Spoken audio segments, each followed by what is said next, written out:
Hello everyone, my name is Wimshurst and today I'm going to show you and explain to you how to make your showreel to get your dream career.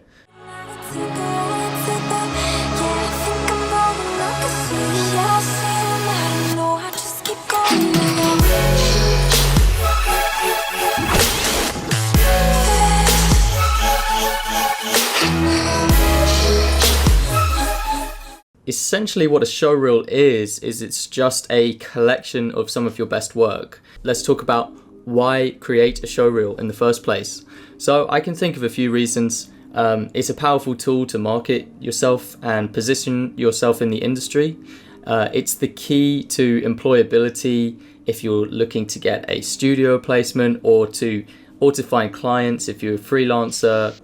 Basically show you in the best light possible and give people a flavor of what you create. It can also serve as a nice trailer for your channel or your blog, whatever you want to put it up on your website or something. It's a nice sort of way to introduce yourself. It's also extra content if you have a channel and you have an upload schedule like me. I try and upload a video every 2 weeks. Sometimes, it's nice to have a showreel there just in case. Just to fall back on if you don't have a video for one of the weeks or something. First things first, I work in Adobe Premiere, so I do all my editing in Adobe Premiere. I think CS6. It's a brilliant software and I highly recommend it. But I'm not going to teach you the technical things like how to use the tools in Premiere because they're very simple. And this isn't a tutorial for that, but I will tell you, I'll just go through a few of the stages and show you how I cut my 2015 showreel so that you can see what exactly I'm doing, what the kind of processes I go through to actually create it. And then I'm going to get back to the different principles, which, to be honest, I think the principles are more important for you to learn than how you actually do it in Premiere, because you'll learn the software and it will be fine. I go through a few different stages. The first stage I go through is file organization. This sounds really boring, I know, but it's so important. It will speed up your workflow so much if you just get your files organized. Create a showreel folder on your computer and drag in a duplicate copy of every film you've made, have them there properly exported in 1080 resolution, and if you've got a certain scene that needs touching up, that needs improving before you put it in there, then I suggest that you actually go onto that scene and you work on it some more, and that's perfectly legitimate if you want to do that for your showreel. So get all of them organized in a folder so then you've got access to all of them within Premiere. That's the first thing. Positioning yourself. So I think what a lot of people miss with the showreel is it's not just to impress people, it's actually to tactically position yourself and positioning yourself within the industry that you're in. So your showreel should only feature content that you want to make more of in the future. That is the most crucial point I think I'm going to make in this entire video. So take out anything that you don't want to specialize in, or if you think to yourself, I was made to do that project but I don't want more of those projects in the future, but for goodness sake, don't put it in your showreel even if it looks good. Okay, so this is because so much of what you have in your showreel is going to dictate what you are going to get in the future in terms of like the work you get and the projects you make, because people are going to see from your showreel that you can make those kind of things. They're going to want you to make them for them as well. With that being said, before I get into the complex stuff, you might want to have different showreels for different occasions and for different people. So if you have multiple aims, maybe you want to appeal to certain people on one hand, certain people on the other. Maybe it's not right for you to have a one-size-fits-all showreel. You might want to actually create multiple showreels to showcase something in particular. So I've come up with a few ideas of how you can separate content. If you are someone who's maybe a generalist who does a lot of different things, spanning a lot, they're not always that's not always the best tactic to go with.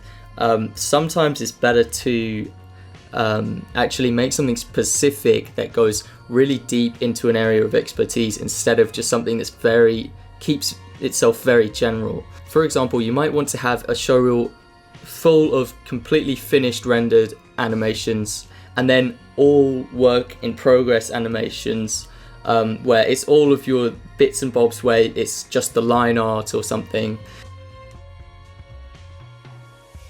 The next phase I go through is shot selection and trimming. So I'm just looking through these and picking out certain shots within animations which I really like the look of, that I think suit me well and that I enjoyed making.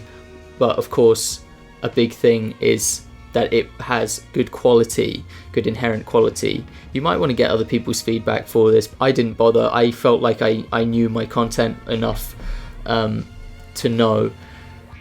So you just scrubbing through these animations sometimes. I mean, I had a whole load of animations to trim, and that was in 2015. So 2017, you can only imagine just how much work I've got to go through for this. But yeah, I had all of the scenes, and I was just scrubbing through them and remembering, oh yeah, that scene worked really well. Dragging it in onto the timeline. I actually drag them just as they are onto the timeline, and I just have them sit there. I trim them so that they're nicely trimmed, so there's no little frames going either side onto different cuts. That's never good. So I trim them off, or if there's a boring part, I trim that, and then I just lay them next to each other on the timeline at random points. Okay, so the order. I recommend that you put your best piece of animation first. I'm going to go into what that could be later based on a few different factors. You might decide what is the best piece to lead on, but generally speaking, should be the best piece of animation first, and your second best piece, I would recommend putting it last. Now, there are exceptions to this, of course, but the reasoning behind that is that you want to make the best first impression that you possibly can. Now, one other method that I've seen which works really well, and I'll show an example of this later, is if you have a very strong scene which goes on for a long time and it tells a story all in that scene. What you might want to do is you might want to start your show reel with that scene and then cut half of it, put the first half at the start and the end of that scene at the end, and that ties the whole show reel neatly into a little story. Okay, so some important editing factors. These are really important. I might have missed one or two out because I did put this down in a hurry, but okay, they're kind of in a hierarchy but not fixed in a hierarchy. So these are kind of loosely the kind of hierarchy that you want to see each clip in. Relevance and identity. Now, the relevance part, that's how relevant is this piece of animation to what kind of job you're trying to get, or what kind of client you're trying to get. Okay, so imagine your client. I want you to picture your ideal client. Maybe you are applying to work at Disney. Okay, a lot of people love Disney and a lot of people want to work there. It's, they've always got queues going out the door for animators at Disney. So you've got to think to yourself, don't just make a standard showreel. You need to think to yourself, what does Disney want to see? And I don't mean Walt Disney, he's passed away, but I mean the company in general. Maybe you're profiling the head animators in that animation department. You can get really specific on this. What do they want to see? Now, the chances are that they want the assurance that you're going to be able to work with their team and animate like a Disney animator, because that means they've got to train you less. They don't want to spend loads of time and resources training you. So in those circumstances, I would put, if you have some Disney fan animation or something, I'd put that first, and that will have a very high priority. Now, identity is coupled with this. Identity is your identity. So who are you, and what is it that that makes you you? What's your individual trait? Okay, what speaks to who you are? When I think of someone like David Firth, who's just got this very unique, weird, a bit creepy style, I wouldn't recommend to him to put something at the start of his showreel which wasn't like that, which was maybe, I don't know, really serious and cinematic or very polished. I wouldn't recommend that to him, because that's not him. You need to put something that's going to give them an instant flavor of who you are. The quality is the next thing down. So, you're going to want to put the top quality stuff in there. So chances are that's what the client's going to be looking for, is they're going to be looking for something that's got quality, that's got finish, polish. So no works in progress to start off. That's what I recommend. The continuity. So I'm going to actually give you a demonstration of what I mean by continuity, and this will just let your showreel flow very nicely from one clip into another, by guiding them visually, and also by just having the editing pacing correct, and it will just flow smoothly. And by the end, they won't have they will have been guided through it by your continuity of editing. So sometimes it just makes sense to put one clip ahead of another, because it leads on nicely into the next clip. So this is kind of like an editing thing which you'll get better at with time as you edit. Variety.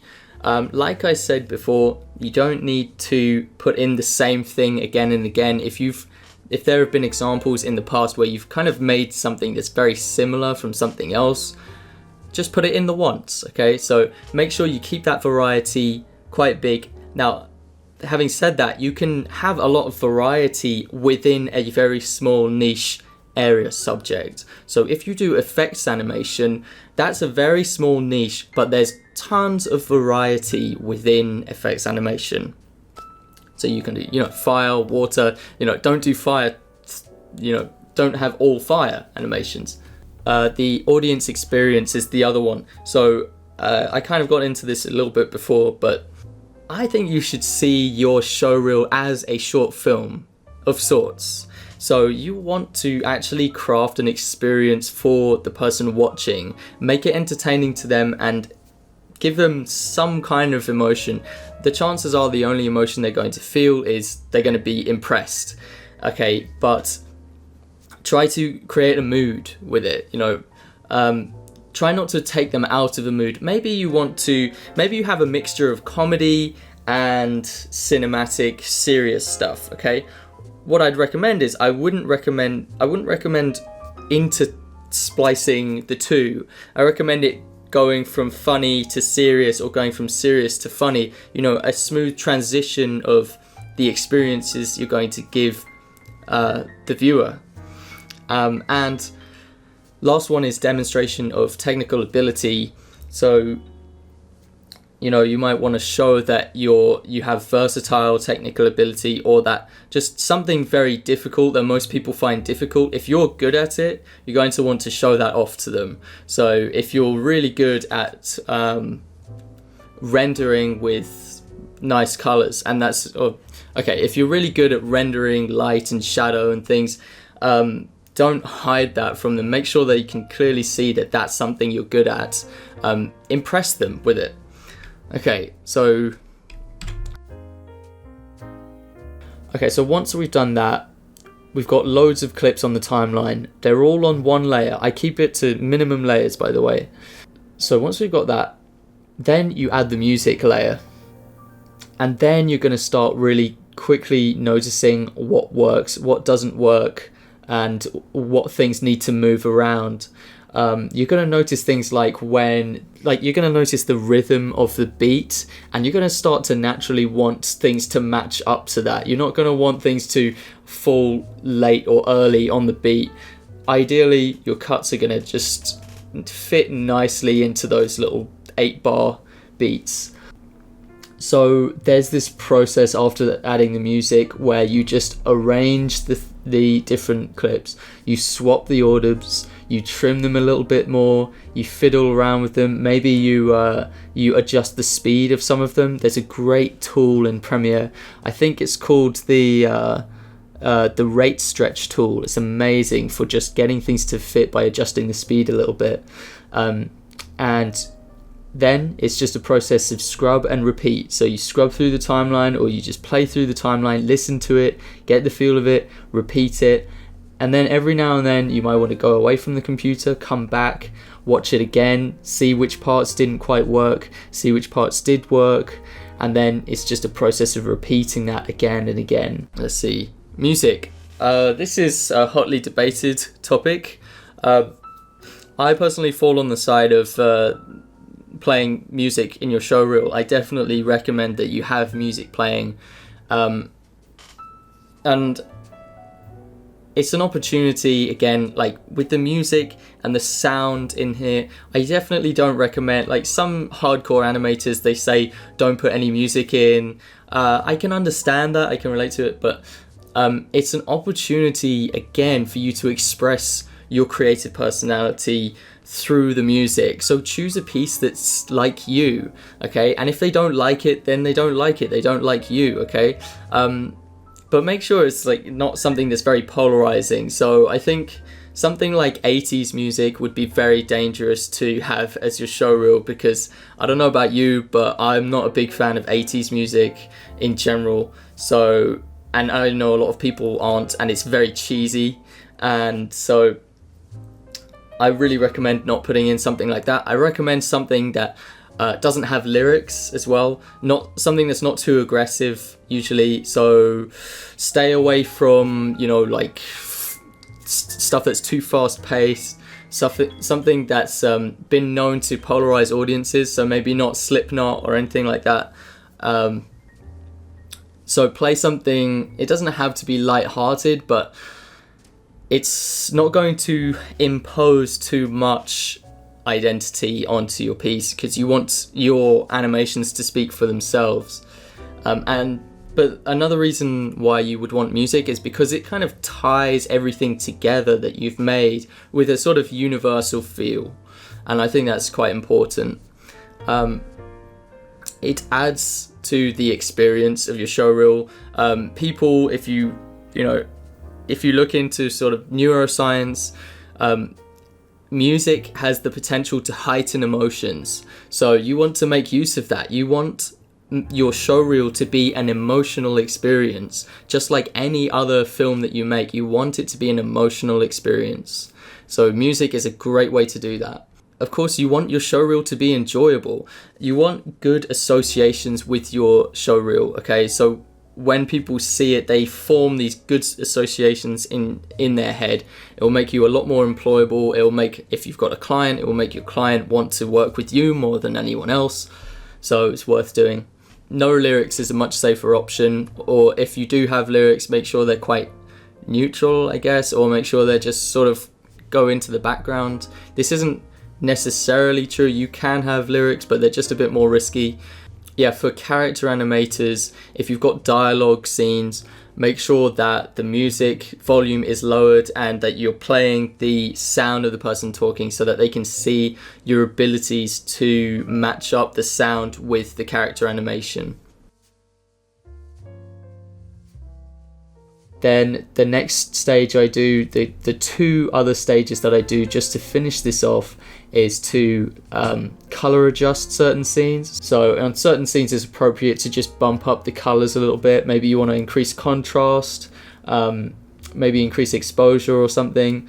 So you just add those effects onto the clips. It's super easy to do in Adobe Premiere.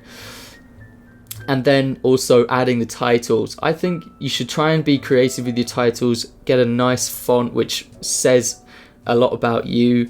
And in this one, I did what I would think is quite a nice thing, which is to actually have that text overlaid onto a piece of my animation. A nice sort of bird flight scene, and I animated a lot of birds back then, so it was perfect for me. And yeah, that's pretty much it. And those last ones, of just swapping the orders, you might want to hide certain clips and see what it's like to leave them out and stuff like that. Try all of that stuff and just keep repeating it, and eventually you'll feel like it's ready to export. So the overall length, short and sweet. Just keep it short and sweet. I can't express that enough. I don't want to see any 5-minute show reels, 10-minute show reels. It doesn't matter if you've got all of that. It just shows that you haven't edited it enough. Okay. I recommend anything between 40 and 90 seconds. 40 is on the short end of the spectrum. It's might not be enough to give them a flavor of what you make, and 90 seconds is just fine. But the chances are, if you go over 90 seconds, they're just going to click off the video by that time anyway, because they'll have made their decision already. It could be like halfway through that amount that they've actually made the decision whether they're going to hire you or not. Always remember that it's quality over quantity. So if you've just got more of the same thing, even if it's good, if you've got more of the same thing, you only need to put it in once. You just link to your full animations, the full stories afterwards in the description or something. People just like to follow up on them, and they like to see the animations once they've seen little clips in them. If you've got a long take of something and it's got camera movement in it or anything, those things are great. Don't cut them up. Basically, scientists have done loads of experiments where they track people's eye movement when they watch a film. And I might try and show some footage of this. It's really fascinating, and what you find is they always track a certain area of interest, and great filmmakers, great directors of photography know where the audience is meant to be looking and craft the composition around that. And they also craft the camera movement or any other movement in the frame around that. What you're going to want to do from between cuts, you're going to want to match up where they are focusing in general with the next cut. So between cuts, the cuts should be focusing in the same area of the screen. And when you're cutting, especially when you're cutting very quickly, so you're making quick cuts, this is especially important in those times, because the audience is going to feel extremely disoriented if they have to search with their eyes for the next focal point of your animation. So I found that it makes everything run a lot more smoothly if you keep this continuity of motion in there. It's not the idea that like anything you put in can make it better. A bad or badly placed piece of animation can make your showreel worse. It can make someone not want to work with you. So be very selective of what you put in your showreel. You got to be ruthless. You got to cut out scenes that maybe don't meet your standards anymore, even if you like them.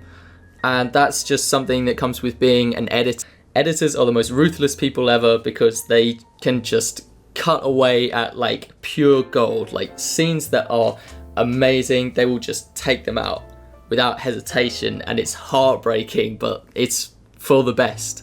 Oh yeah, I just wanted to mention that if you have adult or immature content, don't put it in if you want to keep your horizons large. Okay, so if you think there's any possibility that you're going to have a family audience in the future, just watch out for what you put in your showreel, because you don't want that association. Maybe if you are going to go into, making children's animations or something, don't have stuff that's too gory or too explicit.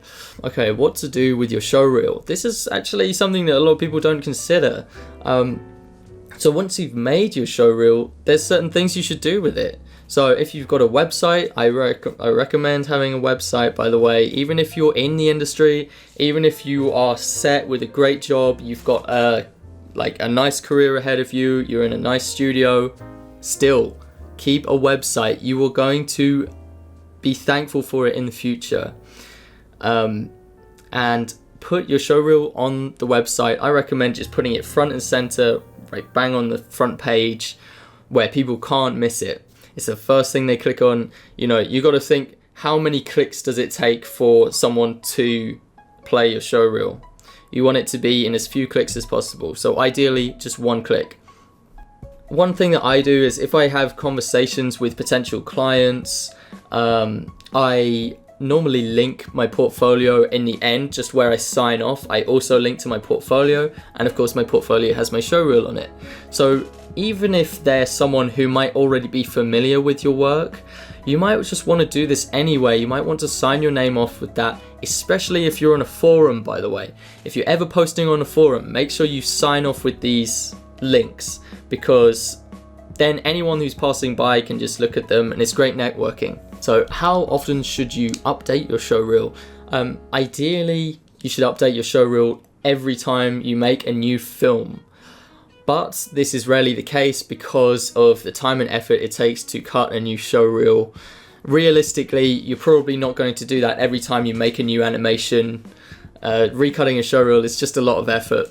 So I think once or twice per year is a more realistic goal to set. I know this changes a lot depending on if you are a studio, or if you're a freelancer, or if you're a student. These are just a few little examples of just studios that I really admire, and studios that I study and follow. They get paid to do this kind of stuff, so they're the best examples to show for marketing themselves. So I recommend to you, put in your research and reverse engineer your favorite examples, your favorite studios, just see what they're doing.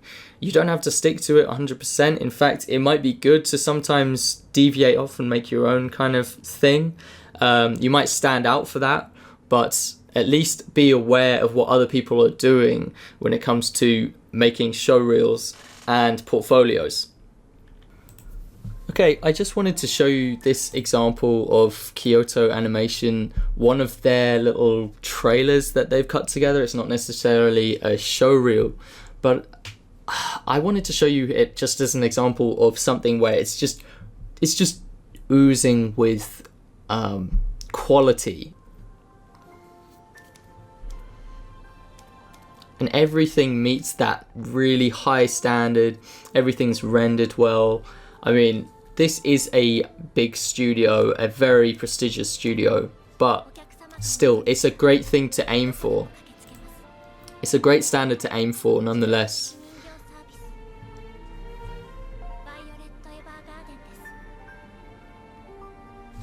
So let's have a look at that again and just see the continuity that sometimes occurs that can create these really nice transitions. Let's start from here. Okay, so this is very quick editing here. So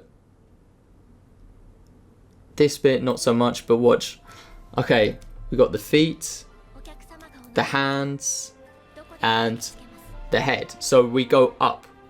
You see, we were going up with each one. Nice continuity. Okay, so here in this shot, she's center frame, she's dead center, alright? We're looking into her eyes. The next shot, we cut, and she's again dead center in the frame. So our eyes didn't have to move anywhere. With this, we've got this particle effect, lovely sweeping upwards, and then we match that on the next shot with the shadows of the petals moving up as well. So really nice, slick editing. This will just give your showreel an air of quality to it. Alright, I'm not going to show you the whole showreel for this. Hyun's Dojo Studio, their 2015 demo reel. It's lovely, it's brilliant, but it is quite long. It's about, it's over 3.5 minutes. So I advise less than that, of course, but of course it is a studio. They have a lot of different members, so it must be hard to just fit everything in that they've done. But I want to show you a couple of different things they do. Firstly, the choice of music is excellent. It's just really, it's nice and neutral, but it's also quite fun, and you know, it's got a nice bit of energy to it, and that is something that's really part of their identity. And I want to draw your attention to what they do when there's a kind of break in the middle where they change music tracks to just keep it fresh.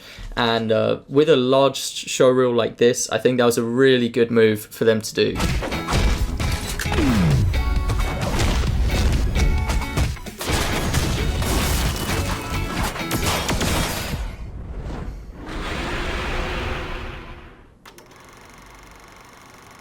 Nice little pause. It's like refreshing. And the change of music as well, but it still fits the same theme. What's more, they opened up the new part of that on a really, really nice piece of animation. So the fact that the music stopped just drew your attention to it even more.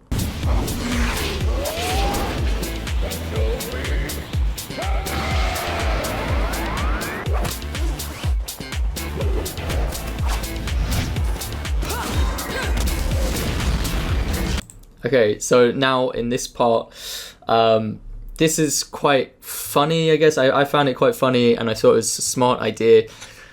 The dojo, they're known for their great explosions, the dojo studio. At this point, we're kind of thinking, oh, where are all the explosions? You know, and then they just do like a collection of different explosions. But I thought this was a great demonstration because you get to see how diverse the explosions are and how much care goes into each explosion to make it different from the last one. They're not just reusing the same effects again. Even though they've made so many explosions, they managed to make each one their own unique explosion, and I like that.